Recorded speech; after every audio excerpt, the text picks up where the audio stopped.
सवाल कयो आहे इमाम बख्श कर्मी चिंजड़ी। वो तो चए त छा छोकरा ऐं छोकिरियूं गॾु पढ़ाई करे सघनि था या न।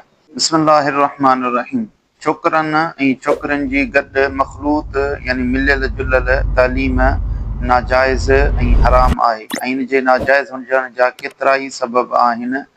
हिकु त उहो नामुहर्रम शख़्स या ॿिए अजनबी औरत खे निहारींदो, उन सां ॻाल्हाईंदो या उन सां गॾु वेहंदो। इहे सभु शयूं नाजाइज़ ऐं हराम आहिनि। इन बाबति सिर्फ़ु हिकु हदीस पेश कजे जीअं बुखारी शरीफ़ जे अंदरि हदीस मुबारक वा हुज़ूर नबी करीम सल्लल्लाहु अलैहि वसल्लम इरशाद फरमायो, ईयाकुम वद्दुखूल अलन निसाए, तव्हां औरतुनि ते दाख़िल थियण खां बचो, यानी औरतुनि सां गॾिजी वेहण, उन सां ॻाल्हाइण, उन सां मखलूत थी वेहण खां हुज़ूर नबी करीम सल्लल्लाहु अलैहि वसल्लम मना फरमाई आहे। इन करे जंहिं इदारनि जे अंदरि मखलूत तालीम आहे उन खां बचणु घुरिजे। अलबत्ता जेकॾहिं छोकिरा ऐं छोकिरियूं सगीर आहिनि त पोइ गॾु पढ़ी सघनि था, इन में को बि हर्ज न आहे। अल्लाहु आलम सवाब।